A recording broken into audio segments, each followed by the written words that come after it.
ଦେଖନ୍ତୁ କଳାହାଣ୍ଡି ଜିଲ୍ଲାର ସଂଗଠନ ଦାୟିତ୍ୱ ମାନ୍ୟ ପୂର୍ବତନ ମୁଖ୍ୟମନ୍ତ୍ରୀ ଦଳର ସୁପ୍ରିମୋ ନବୀନ ପଟ୍ଟନାୟକ ଦେଇଛନ୍ତି।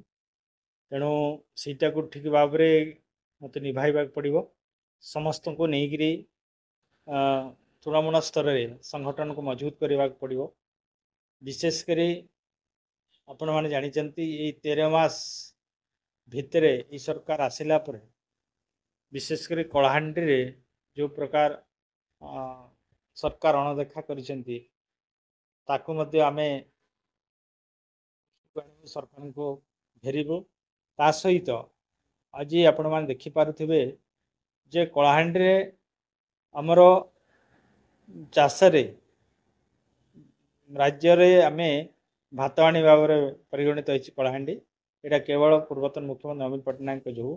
କିନ୍ତୁ ଏହି ସରକାର ଆସିଲା ପରେ କୌଣସି ଚାଷୀକୁ ମଧ୍ୟ ଜଳସେଚନ ସୁବିଧା କରିବାର ତାର ପ୍ରୟାସ କରିନାହିଁ।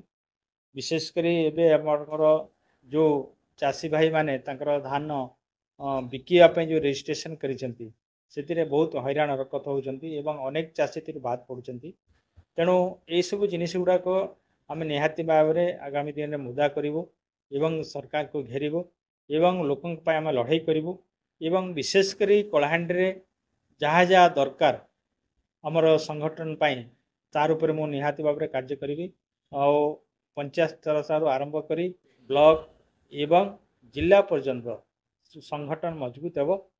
ଆଗାମୀ ପଞ୍ଚାୟତ ନିର୍ବାଚନରେ କେମିତି ଦଳ ସବୁ କ୍ଷେତ୍ରରେ ଠିକ୍ କରିବ, ଜିଲ୍ଲା ପରିଷଦଠାରୁ ଆରମ୍ଭ କରି ସରପଞ୍ଚ ସମିତି ସଭ୍ୟ ଏବଂ ଆଗାମୀ 2029 ସାଧାରଣ ନିର୍ବାଚନରେ ମଧ୍ୟ ଆମର କଳାହାଣ୍ଡି ଜିଲ୍ଲାରୁ ସବୁ ବିଧାୟକ କେମିତି ନିର୍ବାଚିତ ଆସିବେ ସେଥିପାଇଁ ଆମ ଦଳ ତରଫରୁ ଆମେ ନିହାତି ଭାବରେ ଚେଷ୍ଟା କରିବୁ, ସଂଘକୁ ସୁଦୃଢ଼ କରିବୁ ଏବଂ ଆଗାମୀ ଯାହା ଚ୍ୟାଲେଞ୍ଜ ଗୁଡ଼ାକ ଅଛି ତାକୁ ଆମେ